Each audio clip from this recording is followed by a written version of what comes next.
Seder. And then we had our Seder, yeah. And we had our Seder and then Easter. And so I've maybe written this whole thing like 5 times, so hopefully this is the best version and like number 2 wasn't. But when Luke first gave me it, he was like, yeah, we want to talk about stuff like for preceding Easter. Obviously it's not happening, but he said, I want you to talk about the proto-euangelion. And if you just had your eyebrows raised like Teresa, you had the exact expression that I did, which was, cool, what the And what it actually means is like the first gospel is essentially what people are trying to say when they say that. The first good news, right? Does anybody know what the word gospel means besides just good news? Like what is it? Does anybody know what it means? You can raise your hand if you do. God. What? God. No. Good try though. So good news, gospel was like this idea where when a king had either had something really good he wanted to tell everybody, or when he conquered a new area, he would send out messengers throughout his new land or his land to tell everyone. So like, king has a baby, we have messengers go out and be like, oh, it's a boy, yay, right? So that everyone can know about what's going on in the kingdom.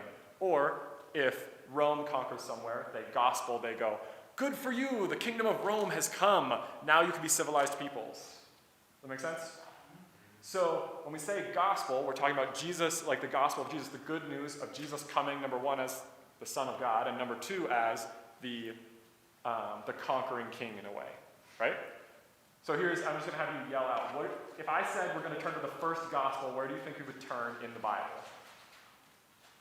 Anybody got a guess? Matthew, what do you think? First gospel. What's your name, Matthew? Yeah, Matthew. So we think the Gospel of Matthew, the first book of the New Testament. Or maybe we think Mark, because it was probably written first. I know some people disagree with that, but that's what I think. But actually, we're going to flip to Genesis. So go ahead and open up to the beginning of your Bible in Genesis 3, because the first Gospel, the proto-euangelion, is right there. So while you're getting there, on your phone or on in your Bible, really quick, just to talk about what's going on in Genesis, right? We're going to Genesis 3, which is right where the fall is, right when creation kind of takes a bad turn. But God has created the garden, he's created the earth, and he's created it good.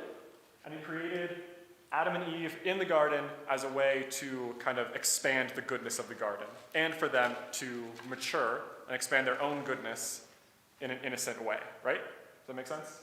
So God's goal is that Adam and Eve will not only live in good relationship with him, but that they'll use their imagination and their attributes and their abilities to spread good as far as they can see. That's what I mean, like keep the garden, right? And so in that, the serpent comes, which is kind of like Satan inhabiting the serpent. He like enters into the serpent and comes up to Eve and tricks her and gets her to break the one rule that God set up, which was don't eat the apple, the fruit from this one tree. And he does that by manipulating her. He tricks her into thinking that God is telling her worse or keeping something from her, right? So then Eve eats the apple, gives, well, probably not an apple, but whatever fruit, and gives it to Adam, who also eats the fruit. And then God comes looking for them. And we're going to jump in at like Genesis 3:15. So God comes looking for them, and he comes into the garden, and he's going, Adam, Eve, where are you? Like, come talk with me. And what do? They hide from him in the garden. And then God confronts them, and he says, they say, we're hiding because we're naked, and he says, and this is in verse 10, he answered, I have heard, and he said, who told you that you were naked? In verse 11, have you eaten from the tree that I commanded you not to eat from? The man said, the woman you put here with me, she gave me some fruit from the tree, and I ate it. Then the Lord God said to the woman, what is this you have done? The woman said, the serpent deceived me, and I ate. So the Lord said to the serpent, because you have done this, cursed are you above all the livestock and all the wild animals. You will crawl upon your belly, and you will eat dust all the days of your life. And I will put enmity, or like anger and meanness, between you and the woman, and between your offspring and hers. And he will crush your head, and you will strike his heel. Okay? That's where we're done right there. That's the proto-euangelion. That's the first gospel right there. Really quick, as I read it, it says offspring, right? That's not actually the word that's there. The word that's there is the word seed. So between the serpent's seed and the seed of the woman. Okay? Basically means offspring. But it's kind of weird because back in those times, we're going to talk about anatomy really quick, guys. So if you haven't had health class in school, plug your ears. They thought that guys implanted a seed into a girl and then it grew. But like the guy had the seed and the girl was just like the incubator for that seed. And so the idea that a woman would have a seed is just kind of really awkward and weird, and no one thought about it that way. So it can't just mean her children, because he would have said between his seed, between the man's seed, not the woman's seed, right? And in fact, according to that idea of the man being like having the seed and implanting the child, there's only one woman that fills that idea, who has her own seed, essentially, and that would be Mary in the New Testament, the mother of Jesus, who has no sexual relations to give her a seed before she has a child. And so I would say, and a lot of people would say, that this is God giving, in the first curse that he ever gives, in the first serpent, you're going to have trouble. Satan, you're going to have trouble. He says, I'm also going to I'm already planning to redeem Adam and Eve and all of humanity.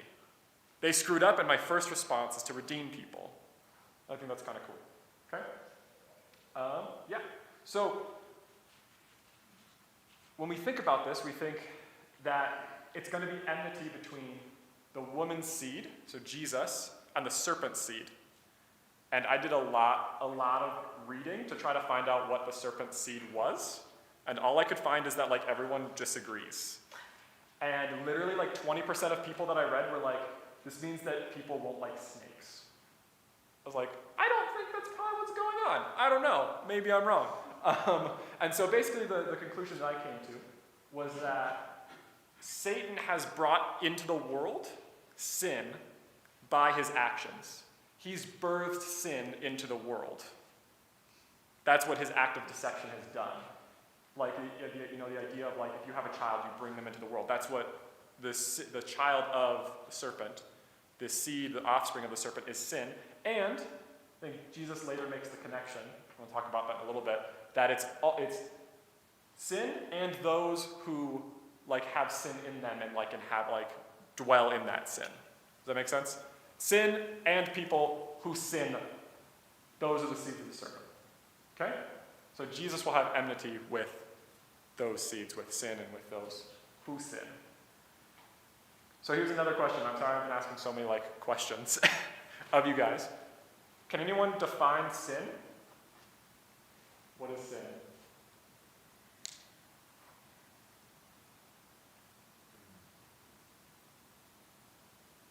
There are lots of right answers, so go ahead and shout one out and you'll probably be right, because I can think of at least 10. Chicken. False.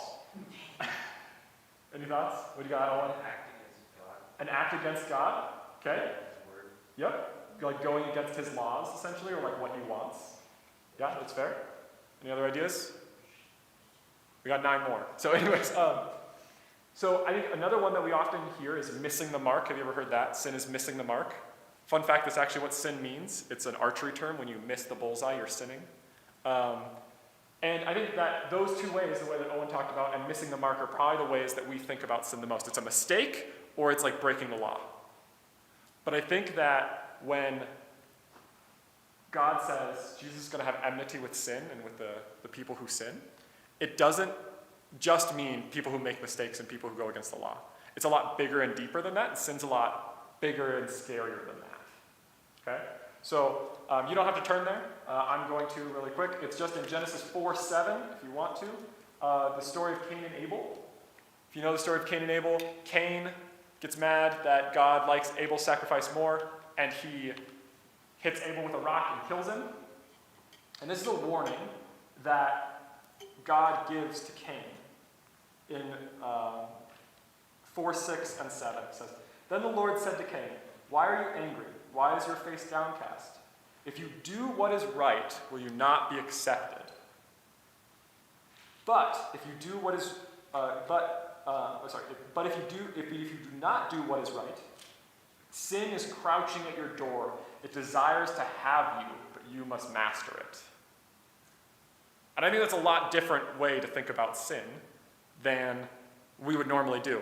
You know, like, what is the idea of like someone crouching at a door, ready to seize you when you step through it, right? That's a scary thought. Like, could you imagine going home, like I imagine that, like going home like late at night, open your door, walk in, and someone just jumps on you? That's crazy. That's not a normal thing. That's not a mistake. And I think that a lot of sin is like this, right?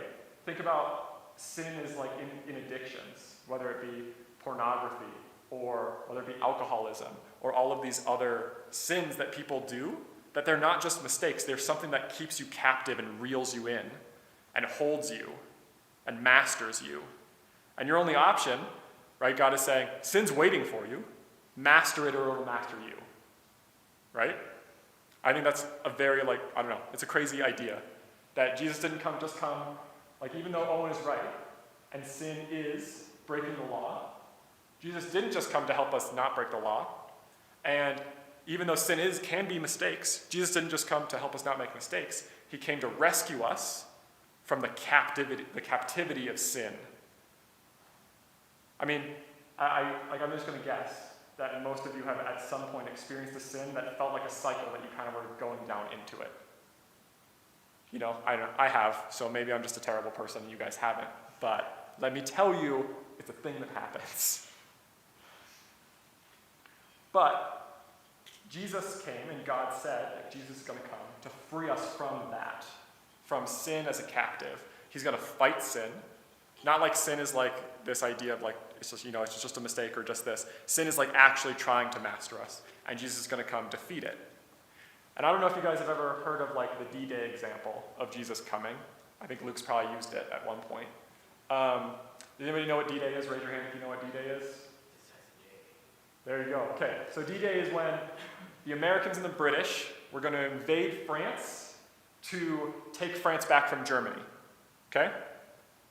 And so America and the British, they do this crazy assault where actually 97% of the people in the first wave onto the beach died in that battle.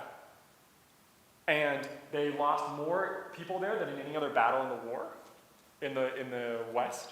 But when they got it, they had this foothold in France where they could drop more troops into on the beach, where they were safe to drop in. And we have records from both the American and the British side, and from the German side, both of them going, yeah, the war's pretty much over. Like, it's done now. Like, Germany's like, they still have to cross all of Europe, but now that they're here, we can't stop them anymore. It's kind of over, even though the war is still going to go on for, I think, 3 more years at that point. It's inevitable. We're going to lose. Okay, there were generals telling Hitler that right after D-Day happened. And that's kind of what Jesus is doing. When Jesus dies on the cross, he is striking the first blow against sin. He's binding up Satan. He's binding up the strong man is a language he uses, where he is fighting Satan and crushing him. Like it says in Genesis 3:17, it says, the snake will strike at your heel, and you will smash him. You will crush him under your heel. But just like when a snake attacks you and bites you, it kills Jesus because of the poison. Think about that. What happens when a poisonous snake bites you on the heel? You die unless you have the ability to stop it. And if you, really quick, snake bites you, bam, snake dead. You're going to crush it. It's gone. But you're still going to suffer the consequences of being bit by the snake. And so Jesus dies in the grave and then is shown that even though he dies, he can't be conquered by raising again. Yes, you thought that we both got taken out, but I took you out and you didn't take me out, kind of idea. Does that make sense? Cool. I'll take it. And I actually think that the idea of the serpent is really interesting. Because later in John 8:44, Jesus calls the Pharisees who are people who are against him, Jewish people against him. He calls them sons of Satan and of the evil one, right? Where the offspring, the seed that Jesus is crushing. And he calls them a pit of vipers. What's funny about pit of vipers is that vipers are the only snake in the entire area out of 36 different species that's poisonous. Okay? And I think that's really cool. A really interesting idea because like when you're talking about sin is like a captor, sin is also like a poison. It like fills you up and replaces your blood with poison and disgustingness. Anyways, sin's gross. So, the good thing is, the answer to all this is that Jesus came, Jesus crushed Satan, but that's not the end of the story. Just like D-Day happened, but obviously, I'm going to guess that you probably sinned in the last week, because I probably have. Actually, I have. We haven't obviously mastered sin, even though we have Christ's power in us, if we're Christians.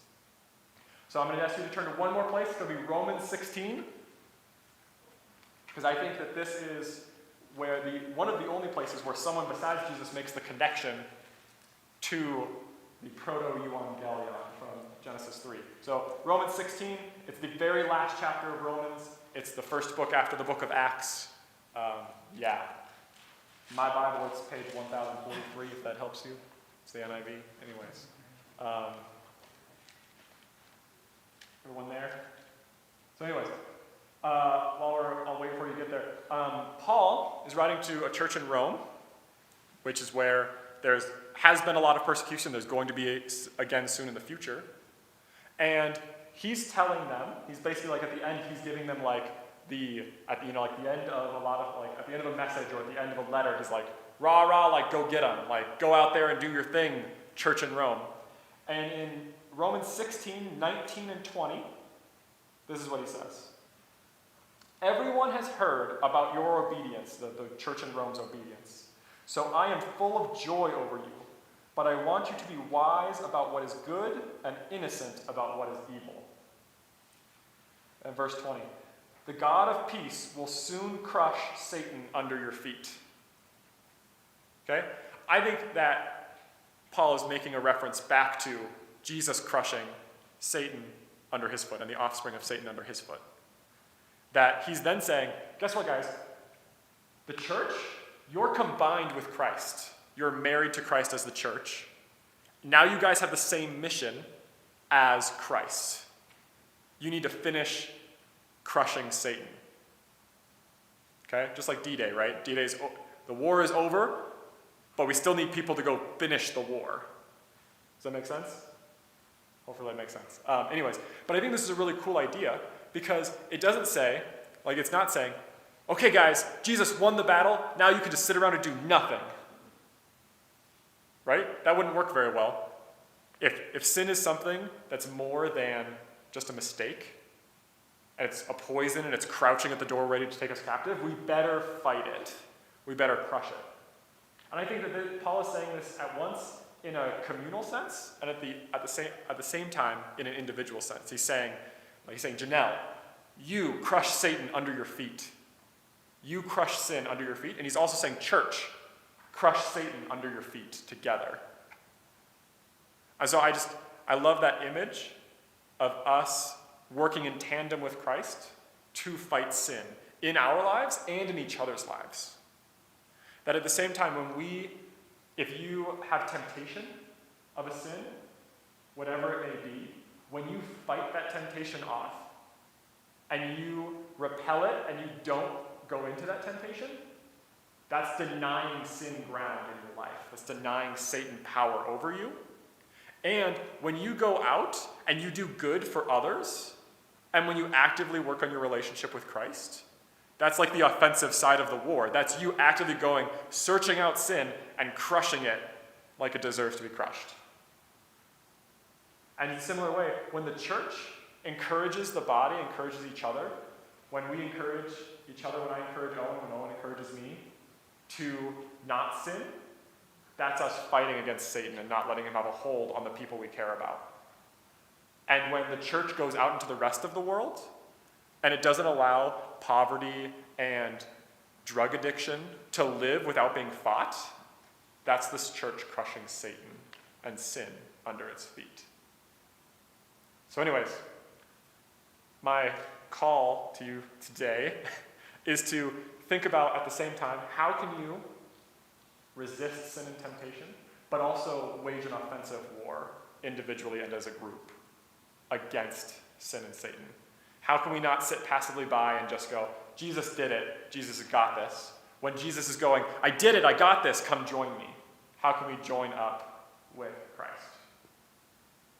Anyways, that's the end. That's all I got. Yay, Jay.